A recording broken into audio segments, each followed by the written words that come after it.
اهلا بيكم في فيديو جديد من قناه البروفيشنال براندنج الاولى في الميدل ايست. انا محمد فرغلي ودي بروفيشنال براند بوستر تشانل. 5 اسباب بتخليك ما تدورش على وظيفه جديده مع انك مش مبسوط في وظيفتك الحاليه. انت بتكره وظيفتك اللي انت فيها دلوقتي وبتشتكي منها كل يوم. اي قعده مع اهلك او اصحابك بتتحول الى انك بتشتكي من الوظيفه والشغل. كل يوم وانت راجع من الشغل يجي على بالك انك تستقيل وتدور على وظيفه جديده وما بتاخدش اي خطوه، وبدل ما تدور على وظيفه جديده بتروح تاني يوم الشغل وترجع البيت تشتكي وتفضل في الدوامه دي الى ما لا نهايه، مع انك مش مبسوط ابدا في الوظيفه اللي انت فيها دلوقتي، ولكن انت خايف تدور على وظيفه غيرها. تعال اقول لك ليه. Afraid of the unknown، خوفك من المجهول. اتفق معاك ان بداية شغل جديد في مكان جديد فكرة مش مريحة. مكان جديد يعني ناس ما تعرفهاش وworking environment مجهولة بالنسبة لك، وكمان انت بقيت فاهم شغلك كويس. انما لما تروح شغل جديد هتحتاج تتعلم سكيلز او مهارات جديدة وهتحتاج تولز جديدة عشان تعرف تعمل الشغل المطلوب منك، وما تعرفش بعد ده كله اذا كنت هتتبسط في الشغل الجديد ده ولا لا. هتعمل ايه لو طلعت الوظيفة الجديدة اسوأ من وظيفتك القديمة، ولا زمايلك في الشغل الجديد كانوا اسوأ من زمايلك في الوظيفة القديمة، او مثلا الوظيفة الجديدة طلعت مش مناسبة ليك ولا لامكانياتك. فاكيد فكرة انك تروح وظيفة جديدة ممكن تكون مخيفة، لانك هتمشي خطوات وهتبدأ طريق جديد ومش قادر تجزم النتيجة هتكون ايه. بس اللي تقدر تعمله عشان ترتاح شوية من ناحية النتيجة هي انك تدرس الشركة اللي انت هتروحها as much as you can قبل ما تقبل اي جوب اوفر. ادرس الشركة الجديدة دي من كل الجوانب، ابذل مجهود في انك تفهم الشركة، سواء انك تدرس الويب سايت بتاعها او لينكدين بروفايل او اي حاجة. ومش بس كده، انت محتاج كمان تسأل اشخاص سواء موظفين في الشركة او موظفين في شركات بتشتغل مع الشركة دي،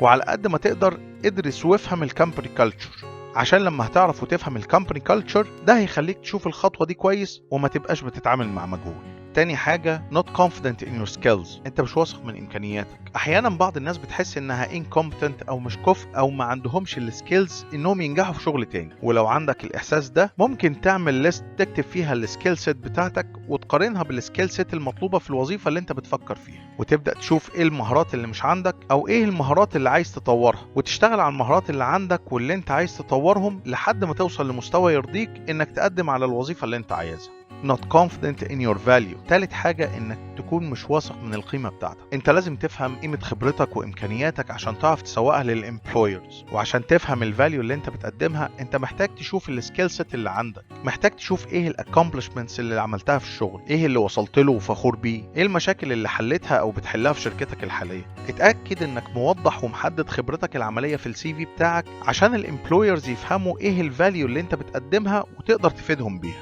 رابع حاجة what to do next، ايه اللي تعمله بعد كده. احيانا انت بتكون كاره الوظيفة اللي انت فيها دلوقتي وعايز تقدم استقالتك، بس فعلا مش عارف ايه الخطوة الجاية اللي ممكن تاخدها. في الحالة دي بيكون الحل انك تستكشف الحلول المتاحة. دور على الوظائف اللي ممكن تكون مناسبة ليك في الكارير باث اللي انت فيه او في اي كارير باث تاني. دور في شركات واندستريز مختلفة، اتكلم مع ناس تانية وشوف ايه الفرص المتاحة ليك، حدد ايه الحاجات اللي ممكن تحمسك في الشغل وشوف تقدر توصل لها ازاي. خامس حاجة the financial repercussions او التداعيات المالية. في رأيي دي اهم نقطة بتخليك ما تاخدش خطوة انك تدور على وظيفة جديدة، وهي انك تبقى خايف تتأثر ماديا او تبقى خايف انك ما تاخدش البينيفيتس او المميزات اللي بتاخدها دلوقتي. يعني خوفك مثلا انك بعد ما توافق على الجوب اوفر وتروح تشتغل مع شركة جديدة وبعد فترة يعملوا لك باي كات. هتعمل ايه لو رحت شركة جديدة وفي بروبيشنري بيريد او فترة اختبار لمدة 3 أو 6 شهور وبعدها لأي سبب ما كملتش الشغل مع الشركة دي؟ هتاخد وقت قد ايه لحد ما تلاقي وظيفة تانية؟ وهل هتقدر في الوقت ده تسرفايف ماديا ولا لا؟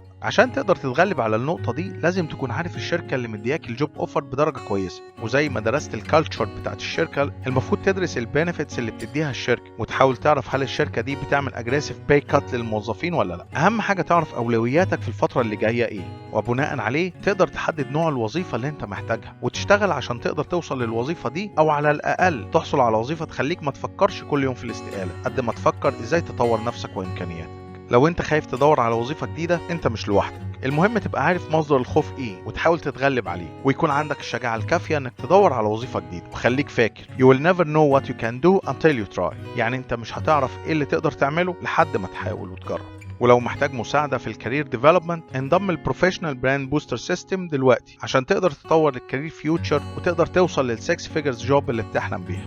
واتمنى اكون قدمت لك معلومة مفيدة، وما تنساش تعمل لايك وشير للحلقة عشان حد تاني يستفيد، وكمان اعمل سبسكرايب للقناة وفعل الجرس عشان يوصلك كل جديد. شكرا واشوفكم في فيديو جديد.